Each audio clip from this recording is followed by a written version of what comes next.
हो गया फिर ये वाला क्वेश्चन। Yes sir. क्या है आंसर? 1 किलोमीटर पर सेकेंड।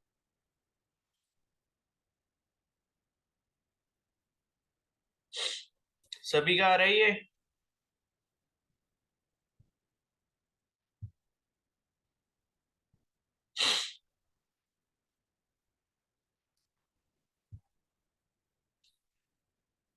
भैया मुझे समझ नहीं आया, एक बार फिर से समझा दीजिए।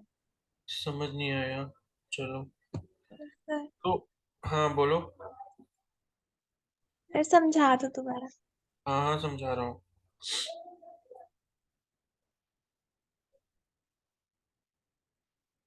देखो यहाँ पर आपको पहले दिया क्या क्या है ना वो लिख लो, ठीक है। तो मास आपको दिया है यहाँ पर 10⁴ kg, यानी कि 10,000 kg, ठीक है। और फोर्स दिया हुआ है इन्होंने 5 × 10⁵ ठीक है। और टाइम दिया है 20 सेकेंड का। और आपसे पूछा है कि वेलोसिटी कितनी अटेन करेगी उसने 20 सेकेंड के बाद, यानी कि फाइनल वेलोसिटी आपसे पूछी है, ठीक है। और लॉन्च हुआ है देखो एक सैटेलाइट, इसका मतलब इसकी इनिशियल वेलोसिटी जो है वो 0 रही होगी, तो ये भी आपको याद रखना है, ठीक है। अब आप वही सिंपल अपना यूज कर लो जो आपका फोर्स वाला जो सेकंड लॉ है, ठीक है। सेकंड लॉ के अकॉर्डिंग अभी जो हम ऊपर पढ़ के आए थे क्या होता है, F = Δp/Δt। और डेल्टा पी जो है वो आपका फिर से वैसे ही हो जाएगा P final minus P initial. और डेल्टा टी तो आपको दिया है यहाँ पर 20 सेकेंड, ठीक है, तो उसे ऐसे ही रहने देते हैं। अब P final minus P initial का मतलब है कि अगर फाइनल वेलोसिटी v मैंने मानी है तो फाइनल मोमेंटम mv हो जाएगा, और इनिशियल वेलोसिटी अगर मैंने u मानी है तो इनिशियल मोमेंटम mu हो जाएगा, क्योंकि मास तो दोनों केसेस में सेम रहेगा, मास का कुछ नहीं होगा, और ये डेल्टा टी हो जाएगा, ठीक है। तो अब आपको यहाँ पर F इंटू डेल्टा टी में इधर ले आता हूँ, और m v minus m u ये हो जाएगा। अब u की वैल्यू हमने 0 ली है तो एम यू तो मतलब ये तो 0 हो गया, तो यानी कि ये एम वी बचा। तो F into delta t is equal to जो है m इंटू वी बचा। और अगर आप v की वैल्यू यहाँ से निकालना चाहते हो तो क्या हो जाएगा, F into delta t by m, ठीक है। बस इतना करना था। फोर्स की वैल्यू आपको दी है 5 × 10⁵ डेल्टा टी यानी कि टाइम दिया है 20, और मास जो है वो आपको 10⁴ दिया है। अब ये नीचे 10⁴ है, ऊपर 10⁵ है, ऊपर जब जाएगा तो माइनस हो जाएगा, तो क्या हो जाएगा 5 × 10⁵ - 4 × 20, ठीक है। अब 5 अब ये कितना हो गया, 5 × 10⁵ यानी कि 1, 10⁻1 यानी कि 10 हो गया, इंटू 20 हो गया, ठीक है। 2 5 जा 10, तो 25 जा मतलब 100 हो गया, 100 × 10 यानी कि 1000। और ये यूनिट किस में आएगी, मीटर पर सेकंड में आएगी, क्योंकि बाकी सारी यूनिट ऐसा यूनिट में थी, केजी में था और न्यूटन में था, ये सारी चीजें थी टाइम सेकंड में था, तो वेलोसिटी आपकी मीटर पर सेकंड यानी कि ऐसा यूनिट में आएगी। अब आपको ऑप्शन जो है वो किलोमीटर पर सेकंड में दिए हैं, तो 1000 मीटर आपको पता है कितने किलोमीटर के बराबर होता है, 1 किलोमीटर के बराबर होता है, तो इसको आप 1 किलोमीटर पर सेकंड में लिख सकते हो, because 1000 metre is equal to 1 kilometre, ठीक है। तो ये आपकी फाइनल वेलोसिटी आ चुकी है, बस यही कॉन्सेप्ट यूज करना था। तो देखो इस कॉन्सेप्ट के हमें काफी सारे क्वेश्चंस मिल गए, तो ये कॉन्सेप्ट प्लीज अच्छे से ध्यान रखना। अब आ गया समझ ये कैसे करना था? Yes sir. बाकी किसी को कोई डाउट है इसमें?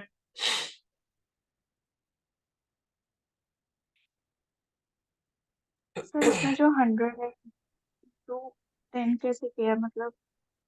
ये 20 है, ये 5 है, 20 × 5 कितना होता है 100, और ये बचा 10, इस 10 पे यहाँ लिख दिया मैंने, ठीक है। यस। हाँ चलो फिर नेक्स्ट क्वेश्चन करते हैं। The motion of a particle of mass m is described by y is equal to ut plus gt square, find the force acting on the particle. तो जब आप ये इक्वेशन देख रहे होगे, ठीक है, ये मैं बता देता हूँ, 17 नंबर का क्वेश्चन है ये, ठीक है, एज पर क्वेश्चन पेपर। तो मोशन इसका जो आपको मोशन दिया है वो दिया है y is equal to ut plus gt square, और आपको ये इक्वेशन पढ़ के कुछ अपनी वाली एक इक्वेशन याद आ रही होगी जो आपने ये पढ़ी थी, S is equal to u t plus half g t square. ठीक है, तो आप देखोगे कुछ ना कुछ यहाँ पर आपको सिमिलैरिटी दिख रही होगी। ठीक है, ये यूटी है, यूटी प्लस जी टी स्क्वायर है, वो एस इज इक्वल टू क्या होता है, UT plus half A T square होता है या हाफ जी टी स्क्वायर होता है। ठीक है, तो जब आप इसको कंपेयर करोगे ना मतलब आपस में, तो एक चीज आप यहाँ पर ये देखोगे कि ये जो एक्सेलरेशन है मतलब इसे मैं क्या करता हूँ, इसे हाफ ए टी स्क्वायर ही लिख लेता हूँ, अभी जी टी नहीं लिख रहा। तो हाफ ए टी स्क्वायर कर लिया, इधर की साइड में हमारे पास जी टी स्क्वायर है, मतलब इससे इसको कंपेयर करना है। तो ये यूटी है इसमें और ये वाला भी यूटी है टर्म, ये टी स्क्वायर है लास्ट में, ये भी टी स्क्वायर है टर्म। तो यहाँ पर ये जो जी की वैल्यू है इसको मैं हाफ ए से कंपेयर कर सकता हूँ, यानी कि हाफ ए जो है वो यहाँ पर जी के बराबर होगा, यानी कि एक्सेलरेशन की जो वैल्यू है इस इक्वेशन के अकॉर्डिंग वो मुझे 2g के बराबर यहाँ पर मिलेगी। ठीक है, और आपसे यहाँ पर जो क्वेश्चन पूछा गया वो ये पूछा है कि भाई फोर्स कितना लगेगा पार्टिकल पे। ठीक है, तो फोर्स कितना लगेगा, और मास इन्होंने बोला है कि क्या था, पार्टिकल का m था। तो force is equal to mass into acceleration, ये चीज आपको पता है, मास इन्होंने m ही दिया हुआ था, और एक्सेलरेशन अभी जो हमने इस इक्वेशन को कंपेयर करके निकाला है वो क्या है, 2g है। तो यहाँ पर फोर्स जो लगेगा वो 2mg के बराबर लगेगा। बस ये क्वेश्चन ऐसे करना था। बताओ समझ आ गया ये वाला? Yes sir. Yes sir. ठीक है, तो बस इक्वेशन से कंपेयर करके एक्सेलरेशन की वैल्यू हमें निकालनी थी, और मास हमें m दिया ही था, force is equal to mass into acceleration होता है, तो 2mg के बराबर यहाँ पर इसका आंसर आ गया। ठीक है, अब नेक्स्ट क्वेश्चन काफी ज्यादा इंपॉर्टेंट है, बिकॉज ये क्वेश्चन जो है वो एक मैकेनिक्स का क्वेश्चन है, और मतलब काफी सही क्वेश्चन है वाला। ठीक है, किसी ने किया ये वाला?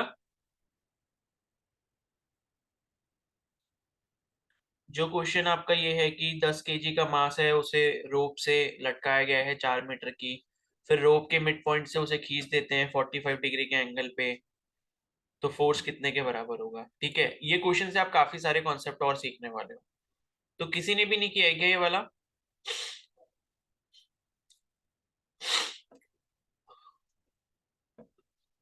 चलो ठीक है, तो क्वेश्चन को देखो, पहले ध्यान से पढ़ो कि इसमें क्या क्या चीजें दी हैं, उस क्वेश्चन के अकॉर्डिंग ही हम जो है इस फिगर को ड्रॉ करेंगे।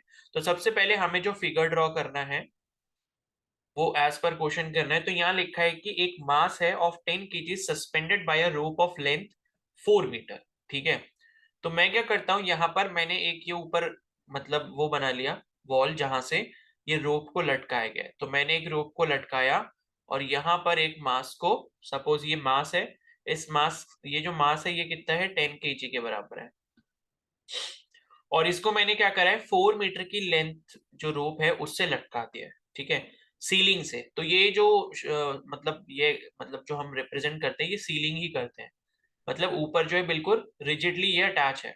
ठीक है, और उसके बाद है force F is applied horizontally at the mid point of the rope. तो ये जो रोप है, अगर ये 4 मीटर की रोप है, तो ऊपर से इसका या नीचे से इसका जो मिड पॉइंट होगा वो यहाँ कहीं पर होगा, मतलब 2 मीटर ऊपर से 2 मीटर नीचे से यहाँ पर मिड पॉइंट होगा। और बोला है कि इस मिड पॉइंट पे एक फोर्स लगाया गया है। ठीक है, इस मिड पॉइंट पे अगर आप फोर्स लगाओगे तो यहाँ पर क्या है, टॉप हाफ जो है रोप का वो 45 डिग्री का एंगल बनाएगा वर्टिकल के साथ। ठीक है, तो जैसे जैसे चीजें दी हैं उसको आपने वैसे वैसे याद रखना है। तो अब मैं इसको क्या कर रहा हूँ, कंडीशन को आगे आपको बना के दिखा रहा हूँ कि मैंने यहाँ से क्या करा, फोर्स लगाया इसके मिड पॉइंट से, तब आपको कंडीशन कैसी दिखाई देगी। तो इन्होंने ये बोला है कि जो भाई ऊपर वाला जो हिस्सा है, टॉप हाफ जो रोप का है, वो 45 डिग्री का एंगल बनाता है वर्टिकल के साथ। ठीक है, तो ये रूफ हो गया, और ये बना रहा है वर्टिकल के साथ 45 डिग्री का एंगल। अगर मान लो ये मेरा वर्टिकल है जो मैंने डॉटेड लाइन से शो करा है, तो इससे जो है ये 45 डिग्री का एंगल बनाएगा, यानी कि अब जो है रोप आपका कुछ इस तरीके से हो गया, यहाँ पे 45 डिग्री का एंगल है। ठीक है, और नीचे वाला जो वो वैसे ही रहेगा सीधा, और यहाँ पे हमारा जो मास था वो 10 kg का वो लटका हुआ है। ठीक है, तो 2 मीटर तो ये था, मतलब यहां से लेके यहां तक, और बाकी का 2 मीटर ये था, 4 मीटर की लेंथ थी ना, आपने क्या करा, बीच में से पकड़ के उसको खींच दिया, ठीक है। तो बीच में से पकड़ के अगर आप उसको खींच दोगे तो आपका जो फिगर है वो कुछ इस तरीके से बनेगा। अब ये तो हमारा एक नॉर्मल फिगर बन गया। अब हम इसको जो है एक अच्छे से डायग्राम से रिप्रेजेंट करेंगे, और वो कैसे करेंगे,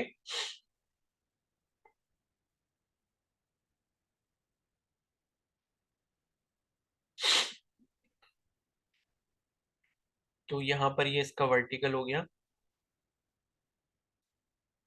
ठीक है।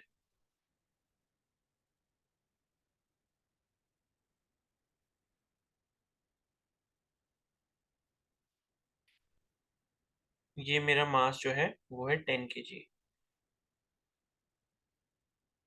ठीक है। तो और ये जो एंगल था, ये एंगल है 45 डिग्रीज का, ठीक है।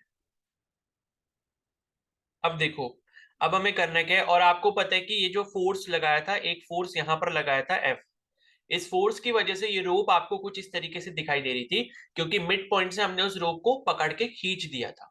इस तरीके से खींचा था कि रोप का जो ऊपर वाला हिस्सा है वो 45 डिग्री का एंगल बना रहा है वर्टिकल के साथ, ठीक है।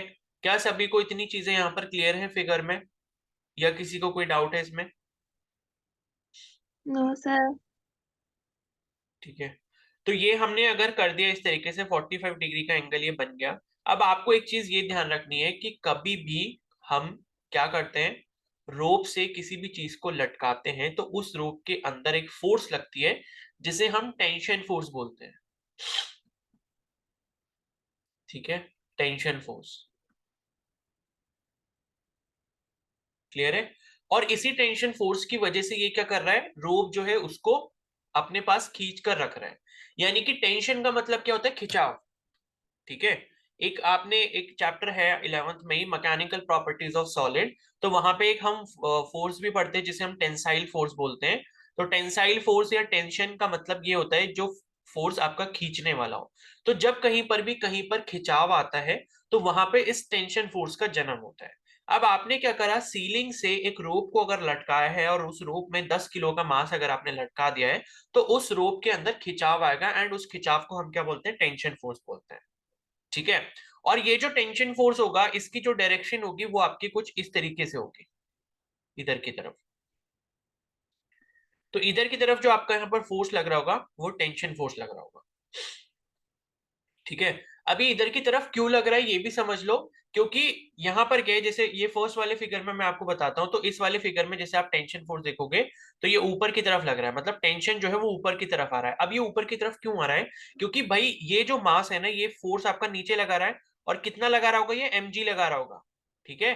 फोर्स ये कितना लगा रहा होगा, mg के बराबर लगा रहा होगा, यानी कि खुद के वेट के बराबर। और जो वेट होता है वो वेट क्या होता है, m इंटू जी होता है। तो इतना जो फोर्स है ये नीचे की तरफ लग रहा है, और उसको बैलेंस करने के लिए ऊपर ये रोप क्या लगा रहा है, टेंशन फोर्स लगा रहा है। तभी तो ये जो मास है वो आपका लटका हुआ है। अगर ये टेंशन बढ़ता, मतलब ये क्या है, अगर आप वेट बढ़ाते जाओगे, टेंशन भी बढ़ता जाएगा। लेकिन एक ऐसी सिचुएशन भी आ सकती है, जितना आप मास यहाँ पर बढ़ाओगे और मान लो वेट इतना ज्यादा बढ़ गया कि टेंशन जो है वो ज्यादा उसके ऊपर नहीं जा सकता, उस रोप की टेंसाइल स्ट्रेंथ इतनी नहीं है कि वो उस वेट को सह ले, तो ये रोप जो है वो टूट जाएगी, ठीक है। तो जैसे जैसे आप मास बढ़ाओगे वैसे वैसे वेट जो है वो नीचे की तरफ बढ़ेगा, ऊपर जो है टेंशन उतना ही बढ़ता जाएगा। जितना नीचे वेट उतना ऊपर टेंशन, जितना नीचे वेट बढ़ाओगे उतना ऊपर टेंशन बढ़ेगा। तभी अभी तक जो है रोप ने उस वेट को संभाल के रखा हुआ है। लेकिन आप वेट बहुत ही ज्यादा बढ़ा दोगे और रस्सी की इतनी औकात नहीं है कि वो इस वेट को सह पाए, तो टेंशन वो उतना ले ही नहीं पाएगी, ठीक है ना। भाई जैसे अपनी रियल लाइफ से आप समझ सकते हो कि भाई हमारी एक कैपेबिलिटी होती है टेंशन को सहने की। अगर ज्यादा टेंशन हो जाती है तो पता है हम फिर उल्टे सीधे काम करने लग जाते हैं, ठीक है। तो हर किसी की कैपेबिलिटी होती है टेंशन को सहने की, अगर उससे ऊपर हमारे ऊपर प्रेशर आएगा या लोड आएगा तो हमारा जो है ब्रेक डाउन हो जाएगा, या रोप के केस में यहाँ पर रोप टूट जाएगी, ठीक है। तो इस वजह से रोप में अगर मान लो वेट नीचे की तरफ लटका है तो टेंशन ऊपर की तरफ होगी, ठीक है। तभी रोप ने लटका के उसको रखा हुआ है। समझ आ गई बात टेंशन के बारे में? Yes sir. Yes sir. ठीक है। तो अब ये बन गया। अब मैं क्या कर सकता हूं, मैंने एक और पैरेलल लाइन यहां पर बना ली है, इसको टेंशन को यहाँ पर लिख देता हूँ, ये हमारा हो गया टेंशन फोर्स। और मैंने क्या करा, एक पैरेलल लाइन इसके साथ और ड्रॉ कर ली, ये पैरेलल लाइन, ठीक है। तो अगर मैं ये पैरेलल लाइन यहाँ से यहाँ तक ड्रॉ कर लेता हूँ, तो ये वाला जो एंगल होगा वो भी मेरा कितना होगा, 45 डिग्रीज होगा, ठीक है। आपको एक प्रॉपर्टी ये पता होनी चाहिए कि मान लो कभी भी जैसे दो ये पैरेलल लाइंस होती हैं और उसके बीच में एक ट्रांसवर्सल जाता है। ट्रांसवर्सल का मतलब क्या होता है, दो पैरेलल लाइन या तीन पैरेलल लाइन या उससे ज्यादा जो पैरेलल लाइन होंगी उनसे गुजरती हुई एक लाइन, उस लाइन को हम ट्रांसवर्सल बोलते हैं, ठीक है। तो जब भी ऐसा केस हमको दिखाई देता है तो उसमें होता क्या है कि जो अल्टरनेट इंटीरियर एंगल होते हैं ये वाले, ये दोनों बराबर होते हैं। या आप बोल सकते हो कि ये जो आपको ग्रीन वाले दोनों एंगल दिख रहे हैं ये भी आपस में बराबर होंगे, ठीक है। तो अल्टरनेट इंटीरियर एंगल जो होते हैं वो कैसे होते हैं, बराबर होते हैं। ये चीज आपको ध्यान रखनी है। कोई भी दो पैरेलल लाइन होंगी, ये L1 लाइन है और ये L2 लाइन है, और L1 is parallel to L2, और यहाँ पर ये मान लो AB कोई है, AB जो लाइन है AB क्या है, ट्रांसवर्सल है। तो जब भी ऐसी कभी सिचुएशन बनती है तो ये जो एंगल्स होते हैं आपके अंदर वाले, इंटीरियर एंगल्स बोलते हैं इनको, अल्टरनेट इंटीरियर एंगल, ये दोनों बराबर होते हैं, ठीक है। तो उसी प्रॉपर्टी को मैंने यहाँ पर यूज करा। ये जो 45 डिग्री का एंगल है, ये L1 लाइन मान लो, ये L2 लाइन मान लो, ये दो पैरेलल लाइन हो गई, उनके बीच में ये जो आपको जो इस पे मैंने टेंशन फोर्स दिखाया है रस्सी का, वो हमारी मान लो क्या हो गई, पैरेलल लाइन हो गई, ये ट्रांसवर्सल हो गई। तो ट्रांसवर्सल अगर ये है तो ये वाला जो एंगल है और ये वाला जो एंगल है ये दोनों आपस में बराबर होंगे, इन्हें हम क्या बोलते हैं, अल्टरनेट इंटीरियर एंगल्स बोलते हैं। क्लियर है। तो ये एक प्रॉपर्टी जो हम यहाँ पर यूज करते हैं, जनरली यूज करते हैं, ठीक है। तो अब हम क्या करेंगे, अब आपको ये पता है कि भाई इधर की तरफ टेंशन फोर्स है, इधर की तरफ मैंने 45 डिग्री का एंगल बनाया है। तो अगर मैं ये वाली जो साइड है, ये वाली साइड मेरे को कोई बताएगा कितनी होगी। ये 45 डिग्री का एंगल है, ये टेंशन फोर्स है, यानी कि टेंशन का वेक्टर है, तो इधर वाला साइड क्या कितने के बराबर होगा, जो थीटा के साथ है, एंगल के साथ में 45 डिग्री के साथ।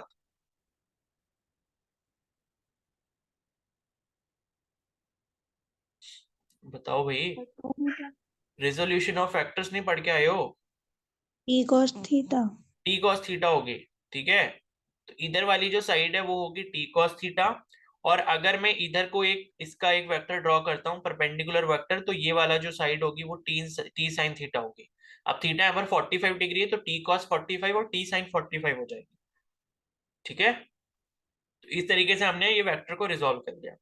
अब ये वाली जो आप कंडीशन देख रहे हो ना, जहां पे हम क्या करते हैं, किसी भी केस में, कोई भी मैकेनिक्स का केस होता है वहां पे हम फोर्सेस को बना लेते हैं एंड फोर्सेस को रिजोल्व कर देते हैं। तो ऐसे वाले हम डायग्राम को क्या बोलते हैं, हम इसको बोलते हैं फ्री बॉडी डायग्राम,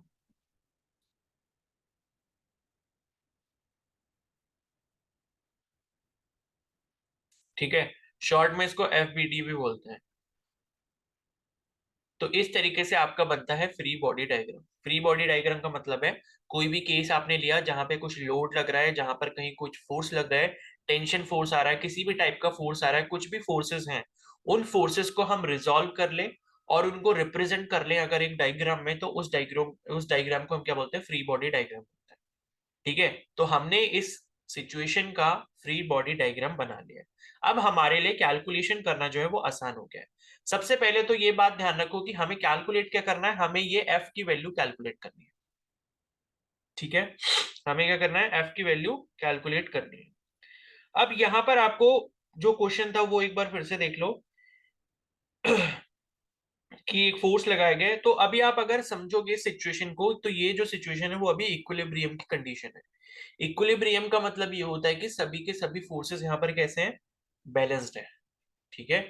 मतलब जिसने भी ये फोर्स लगाया है उस फोर्स से इस रोप को इधर खींच दिया, ये मास नीचे लटका हुआ है, ऊपर टेंशन फोर्स है, ये फोर्स इधर की तरफ है। तो इस वाले सिचुएशन पे अभी जो कंडीशन है वो हमारी इक्विलिब्रियम की कंडीशन। और अगर जैसे ये बंदा जिसने भी रोप को खींचा उसको छोड़ देगा, तब इक्विलिब्रियम की कंडीशन हट जाएगी और वापस रोप जो है अपनी इनिशियल वाले पोजीशन पे आ जाएगी, मतलब सीधी लटकी हुई। तो फिर से दोबारा से एक इक्विलिब्रियम कंडीशन बन जाएगी, ठीक है। तो एक चीज आपको यहाँ पर ध्यान रखनी होती है, कभी भी अगर इक्विलिब्रियम की कंडीशन बनती है, इन इक्विलिब्रियम, ठीक है, इसे हम मैकेनिकल इक्विलिब्रियम भी बोलते हैं, ठीक है, क्योंकि इक्विलिब्रियम काफी काफी तरीके के होते हैं, थर्मल इक्विलिब्रियम भी होता है। तो मैकेनिकल इक्विलिब्रियम इक्विलिब्रियम यहाँ पर जो बना है, वहां पर क्या होता है, आपको ये चीज ध्यान रखनी है कि जितने भी वर्टिकल फोर्सेस हैं सिग्मा वी लिख सकता हूं मैं, ठीक है, जितने भी सिग्मा वी है मतलब वर्टिकल फोर्सेस है उनका जो टोटल सम है वो 0 के बराबर होगा, और जितने भी हॉरिजॉन्टल फोर्सेस है उनका जो सम है 0 के बराबर होगा। यानी कि वर्टिकल वाले फोर्सेस एक दूसरे को आपस में कैंसिल कर रहे होंगे और हॉरिजॉन्टल वाले फोर्सेस एक दूसरे को आपस में कैंसिल कर रहे होंगे। अब यहां से आप क्या अनुमान लगा सकते हो, वर्टिकल फोर्सेस यहां पर देखो, वर्टिकल का मतलब है जो वर्टिकल एक्सिस पे हो, सीधे सीधे हो, मतलब वाई एक्सिस पे। तो वर्टिकल एक्सिस पे जब आप फोर्स देखोगे यानी कि इस वाली लाइन पे, ये वाली लाइन होती है आपकी वर्टिकल लाइन, तो टी कॉस थीटा आपको एक ये फोर्स दिख रहा है और नीचे आपको ये डब्ल्यू is equal to M g, यहां पर क्या होगा डब्ल्यू is equal to M g, ये दोनों आपस में बैलेंस्ड है, ठीक है। तो मैं इसको यहां पर लिख सकता हूं, वर्टिकल फोर्सेस के केस में मैं क्या लिख सकता हूं कि भाई जो टी कॉस 45 है, और एक चीज आपको ध्यान ये भी रखनी होती है कि ऊपर वाला मान लो, ऊपर जो फोर्सेस है इस पॉइंट को आप क्या करो ओरिजिन मान लो, तो ओरिजिन से ऊपर वाले फोर्सेस जो है वो आप क्या लोगे पॉजिटिव लोगे, ओरिजिन से नीचे वाले क्या लोगे नेगेटिव लोगे, ओरिजिन से राइट हैंड साइड वाले कैसे लोगे पॉजिटिव लोगे, लेफ्ट हैंड साइड वाले नेगेटिव लोगे, ठीक है। मतलब इसको कोऑर्डिनेट एक्सिस से याद रखो, ये पॉजिटिव वाई एक्सिस होता है, ये नेगेटिव वाई एक्सिस होता है, ये पॉजिटिव एक्स एक्सिस होता है, ये नेगेटिव एक्स एक्सिस होता है। तो इधर जो फोर्सेज होंगे पॉजिटिव, ऊपर जो फोर्सेज होंगे पॉजिटिव, लेफ्ट हैंड साइड को जो फोर्सेस जा रहे होंगे नेगेटिव, नीचे जो जा रहे होंगे वो नेगेटिव। आई होप आपको ये चीज समझ आ गई होगी, ठीक है। तो अब मैंने बोला कि वर्टिकल फोर्सेस का सम अगर 0 के बराबर होता है यानी कि प्लस टी कॉस थीटा लिखूंगा minus W is equal to M G लिखूंगा मैं, टी कॉस थीटा यानी कि T cos 45 minus M into G is equal to 0। अब माइनस एम जी क्यों लिया है, बिकॉज एम जी की डायरेक्शन डाउनवर्ड है, ये जो फोर्स लग रहा है ये नीचे की तरफ लग रहा है, ग्राउंड इसको अट्रैक्ट कर रहा है, ठीक है, नीचे की तरफ इस मास के ऊपर फोर्स लग रहा है, तो W is equal to M G हमारा नीचे की तरफ होगा। तो पहली इक्वेशन हमको यहां से ये मिल गई। अब यहां से हम क्या कर सकते हैं, T cos 45 is equal to M G लिख सकते हैं, तो ये हमारी हो गई फर्स्ट इक्वेशन। उसी तरीके से अब हॉरिजॉन्टल फोर्सेस की बात करेंगे। हॉरिजॉन्टल लाइन ऑफ एक्शन पे जब आप देखोगे तो एक फोर्स आपको लेफ्ट साइड में दिख रहा है जो कि टी साइन थीटा के बराबर है, और एक फोर्स आपको राइट साइड में दिख रहा है जो कैपिटल एफ के बराबर है, ठीक है।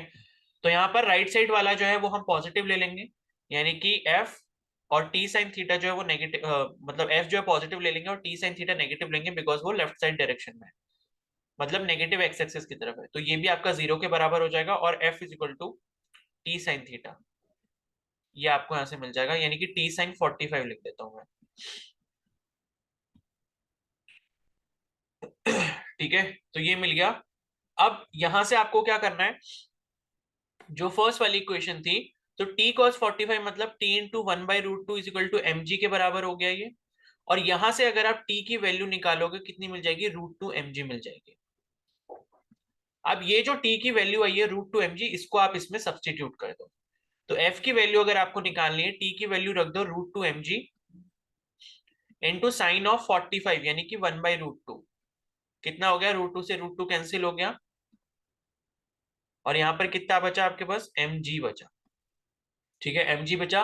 और मास जो है वो आपको यहाँ पर जो क्वेश्चन में दिया था कितना दिया था, 10 kg के बराबर दिया था, और g की वैल्यू पता है कितनी होती है, 10 ले लेते हैं आप, क्वेश्चन में दिया है कुछ g की वैल्यू, क्वेश्चन में लिखा है कि g आपने 10 मीटर पर सेकंड स्क्वायर लेना है तो उतना ही ले लो, अगर नहीं दिया होता तो 9.8 ले लेते हैं, ठीक है। तो इससे जब इसको मल्टीप्लाई करोगे आंसर क्या आ गया, 100 न्यूटन आ गया, ये रहा आपका सोल्यूशन। तो 100 न्यूटन यानी कि ऑप्शन सी जो है वो करेक्ट आंसर है। ये क्वेश्चन आपका जेई मेंस 2020 में आया था, वैसे इतना लेवल नहीं आएगा, बट अगर आता है किसी भी एग्जाम में जैसे एम्स वगैरह में, तो आप इस क्वेश्चन को इस तरीके से कर सकते हो, यानी कि फ्री बॉडी डायग्राम बना के, ठीक है। आप कहोगे तो मैं और भी क्वेश्चन दे दूंगा इसके फ्री बॉडी डायग्राम से रिलेटेड, बहुत इंपॉर्टेंट टॉपिक है, एंड इसको करने में भी मजा आता है, बिकॉज इसमें फोर्सेस को आपको रिजॉल्व करना होता है, वर्टिकल फोर्सेस का सम 0 रख दो, हॉरिजॉन्टल फोर्सेस का सम 0 रख दो, और किसी में से किसी एक इक्वेशन में से कोई एक वैल्यू निकालो और दूसरे में पुट कर दो, यही इसका जनरल मेथड होता है, ठीक है। तो ये क्वेश्चन आपको कुछ इस तरीके से यहाँ पर करना था, तो यहाँ से आप फ्री बॉडी डायग्राम का जो कॉन्सेप्ट है वो समझ चुके होंगे। तो अब मेरे को बताओ कि इसमें आपको कहाँ पर क्या दिक्कत आ रही है।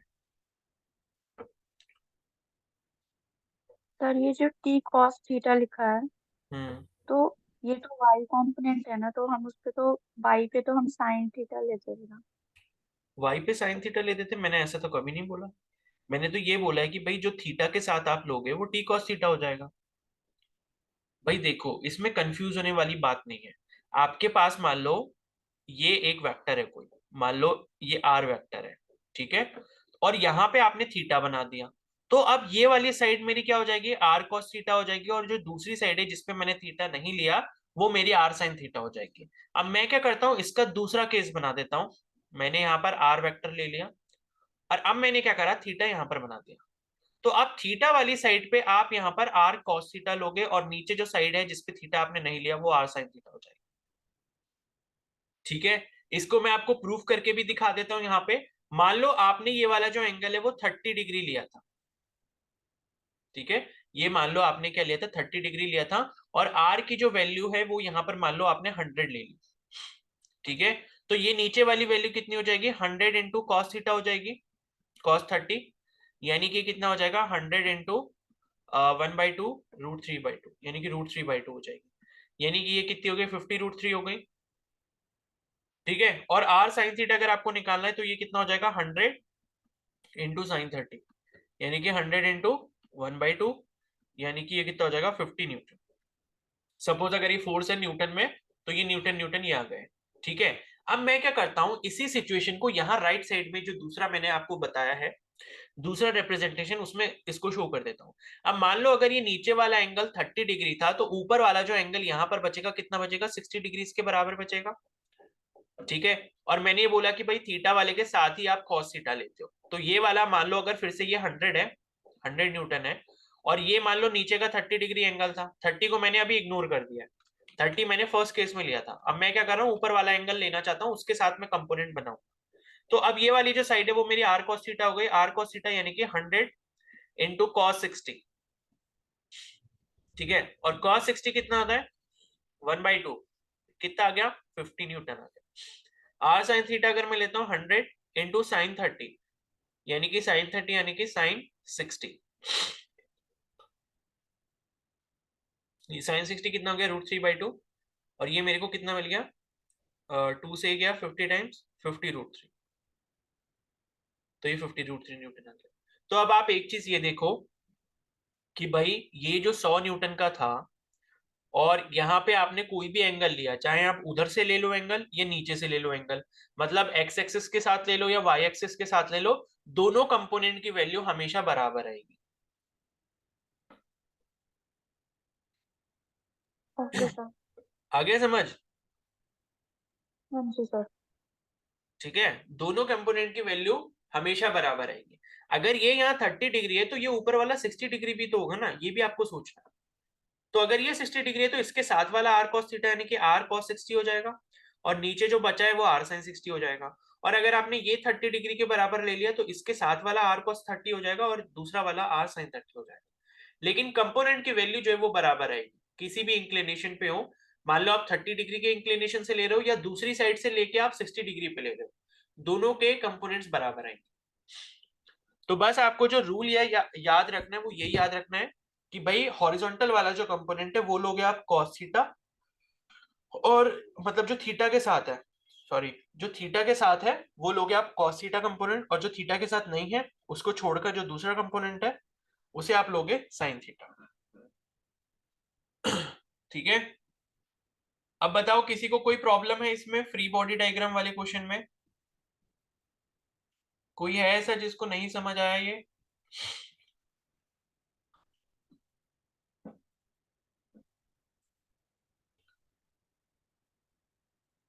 देख लेना, फिर मैं पूछूंगा, फिर मत बोलना कि नहीं आया था।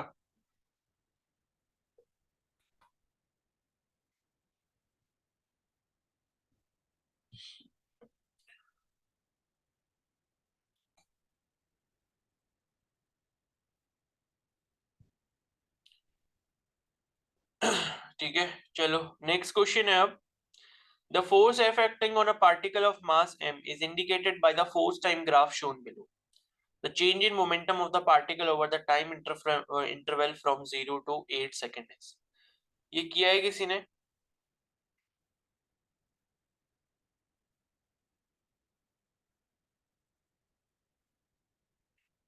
बोलो भाई, किसी ने दिमाग लगाया है थोड़ा सा भी इसमें?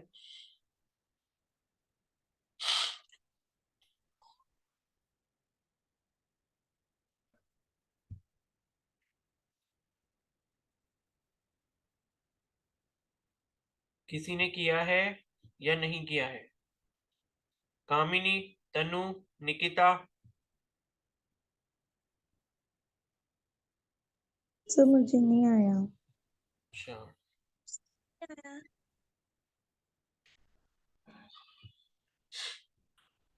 देखो यहाँ पर आपको पहले जो एक चीज ये ध्यान रखनी है कि यहाँ पर जो आपको ग्राफ दिया है वो एफ और टी का दिया है, ठीक है, यानी कि फोर्स और टाइम का। अब एक चीज ये ध्यान रखना, जैसे हमने मान लो क्या बोलते हैं, डिस्टेंस टाइम ग्राफ जो पढ़ा था ना, या डिस्प्लेसमेंट टाइम ग्राफ, जिसे आप एक्स टी ग्राफ बोलते हो या एस टी ग्राफ बोलते हो, ठीक है। तो जब आपने डिस्प्लेसमेंट टाइम ग्राफ पढ़ा था तो मैंने आपको वहां पर एक चीज ये भी बताई थी, जैसे मान लो ये कुछ इस टाइप का ग्राफ है, इस टाइप का कुछ ग्राफ है, ठीक है, ये एक्स टी ग्राफ है। तो मैंने आपको ये बताया था कि भाई एक्सटी ग्राफ का जो अंदर का एरिया होता है, इस कर्व के अंदर का जो एरिया होता है, वो हमें वेलोसिटी देता है। अब ये वेलोसिटी दे कैसे रहा था, आपको एक चीज बस ये ध्यान रखनी है, कभी भी कोई ऐसा फॉर्मूला बने, जैसे मान लो velocity is equal to displacement upon time, ये एक फॉर्मूला बनता है, और आपको पता है, सॉरी सॉरी सॉरी, ये वीटी होगा, ठीक है। वीटी ग्राफ जो हमने पढ़ा था, ये एसटी नहीं है, वीटी ग्राफ जो हमने पढ़ा था, तो वीटी ग्राफ के अंदर का जो एरिया था वो मैंने आपको बोला था क्या देता है, डिस्प्लेसमेंट देता है, ठीक है। तो एक चीज आपको यहाँ पर ये ध्यान रखनी है कि कभी भी कोई भी एक ऐसा फॉर्मूला बने जिसमें आपको अल्टीमेटली यहाँ पर क्या मिल जाए, दूसरी साइड पे दो चीजों का प्रोडक्ट मिल जाए, और लेफ्ट साइड में कोई एक क्वांटिटी हो, जैसे यहाँ पर लेफ्ट साइड में क्या है, वेलोसिटी है, राइट साइड में क्या है, स्पीड, ये डिस्प्लेसमेंट इनटू टाइम है, ठीक है। तो यहाँ पर क्या है, अगर लेफ्ट साइड में कोई क्वांटिटी है, राइट साइड में कोई, यहाँ पर क्या है, आपके पास प्रोडक्ट है दो चीजों का, और इन्हीं दो चीजों का आप ग्राफ बना रहे हो, इन्हीं दो चीजों के रिस्पेक्ट में आप क्या बना रहे हो, ग्राफ बना रहे हो। मतलब एक सेकेंड, क्या हो गया, गड़बड़ हो गई क्या, S is equal to V into T होगा ना, ठीक है। मतलब ये आपका डिस्प्लेसमेंट है, और ये आपका वेलोसिटी है, और वो आपका टाइम है, ठीक है।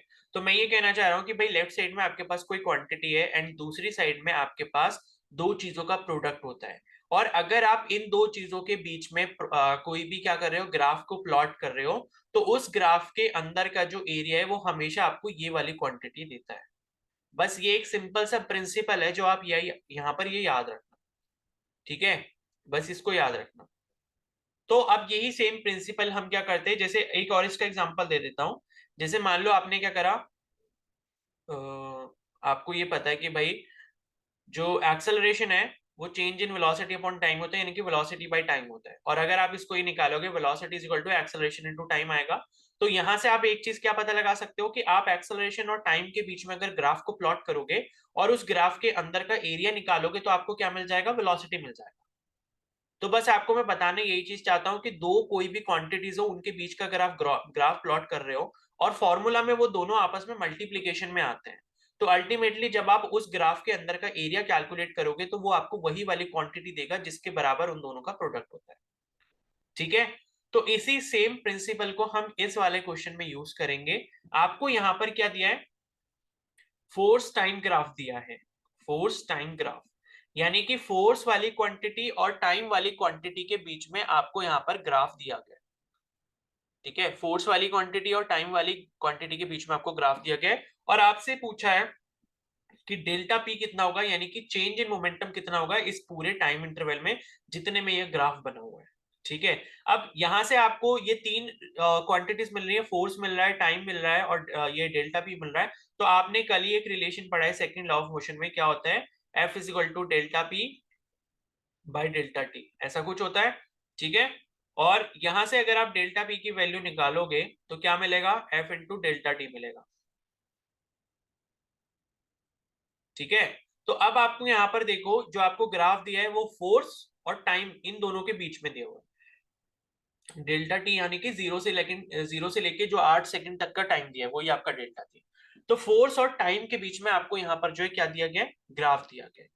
तो अगर आप इस ग्राफ के अंदर का एरिया कैलकुलेट कर लेते हो तो आपको जो क्वांटिटी मिलेगी क्या मिल जाएगी, चेंज इन मोमेंटम मिल जाएगी। ठीक है, क्या सभी को ये कॉन्सेप्ट समझ आ गया? Yes sir. ठीक है, तो अब आपको ये जो ग्राफ दिया है बस आपने क्या करना है, उसका एरिया निकाल देना है। ग्राफ आपको कुछ इस तरीके से दिया हुआ है। ठीक है, ये कुछ ग्राफ इस तरीके से दिया। तो आप ये देखोगे, पहला वाला जो आपको फिगर ये दिख रहा है, ये आपका राइट एंगल ट्राइंगल है, ये आपका बेस होता है, ये इसकी हाइट होती है। तो राइट एंगल ट्राइंगल का जो एरिया होता है वो होता है 1/2 इंटू बेस इंटू हाइट। अब बेस में देख लो कितना है, 0 से लेके 2 तक है। बेस कितना है, 0 से लेके 2 तक है, यानी कि 2 हो गया। और हाइट यहाँ पर देखोगे तो 0 से लेके 6 तक जा रही है, तो ये 6 हो गई। तो 2 से 2 कैंसिल हो गया, ये आपके पास 6 आया। तो ये पहले फिगर का एरिया कंप्लीट हो गया। सेकंड फिगर आपका ये है, सेकंड जो ग्राफ आपको दिख रहा है इसके अंदर का एरिया निकालो। सेकंड ग्राफ आपका ये वाला है, इतना, ये जो आपको एक रेक्टेंगल जैसा दिख रहा है। ठीक है, तो यहां पर जब आप देखोगे तो क्या बोलते हैं, ये जो रेक्टेंगल है इसके नीचे जो डेप्थ है वो कहां से कहां तक है, 0 से लेके -3 तक है। ठीक है, तो एरिया ऑफ रेक्टेंगल जो होता है वो क्या होता है, L इंटू बी होता है, ये सभी को पता होगा। लेंथ यानी कि जो एक्स एक्सिस पे आपको जो लेंथ दिख रही है 2 से लेके 4 तक है, तो 2 से 4 यानी कि कितना लेंथ हो गई, टोटल 2 हो गई। ठीक है, 2 से स्टार्ट कर रहा है, 4 पे खत्म हो रहा है, यानी कि टोटल जो बीच में गैप आ गया उसके कितना आ गया, 2 के बराबर आ गया। और जो ब्रेथ है यानी कि नीचे वाली जो चौड़ाई आपको दिख रही है यहाँ से, वो 0 से लेके -3 के बराबर है, यानी कि वो -3 हो गई। तो ये कितना हो गया, -6 हो गया। अब तीसरा वाला, जब यहाँ पर ये वाला जो ग्राफ आप देख रहे हो, ये भी क्या एक रेक्टेंगल है। यहाँ पर भी सेम आप फॉर्मूला यूज करोगे L इंटू बी का। ठीक है, L इंटू बी जब आपने थर्ड वाले फिगर में यहाँ पर यूज करा, तो लेंथ यहाँ पर कितनी है, 4 से लेके 8 तक है। 4 से लेके 8 का मतलब क्या है, टोटल गैप उनके बीच में कितना हो गया, 4 का हो गया। और लेंथ यानी कि नीचे वाली, सॉरी ऊपर जो डेप्थ आपको दिख रही है 0 से लेके कितनी, 3 तक है, तो ये 3 हो गई। तो 4 3 जा कितना हो गया, 12 हो गया। तो ये आपका +6 है, ये आपका -6 है, ये आपका +12 है। ठीक है, तो कितना हो जाएगा, करो भाई, ऐड करो।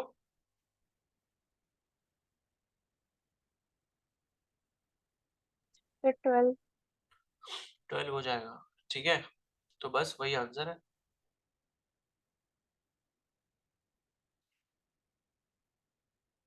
अब ये बताओ कि ये कॉन्सेप्ट क्लियर हो गया या नहीं हो गया, कि ग्राफ के अंदर के एरिया से हम कैसे पता लगाते हैं कि कौन सी क्वांटिटी मिलेगी। देखो, कभी भी ग्राफ दिया हो और उसमें कुछ पूछा हो आपसे, तो सिंपल आप पहला कॉन्सेप्ट अपने दिमाग में वही लेके आओ कि इस ग्राफ के एरिया से तो नहीं मिल रही है वो क्वांटिटी। अगर मिल रही है तो बस, और कैसे मिल रही होगी वो भी मैंने आपको बता दिया। ठीक है, कैसे मिल रही होगी वो भी मैंने आपको बता दिया। एक लेफ्ट हैंड साइड में क्वांटिटी है, दूसरे साइड में उन दोनों का प्रोडक्ट है, किसी भी दो अदर क्वांटिटी का, और उसी के बीच में आपको ग्राफ दिया हुआ है। ठीक है, तो इस तरीके से जो है हम यहाँ पर ग्राफ का जो एरिया है उसको यहाँ पर यूज कर लेते हैं। तो यहाँ पर इसका जो आंसर हो जाएगा वो कितना हो जाएगा, 12 न्यूटन सेकेंड हो जाएगा।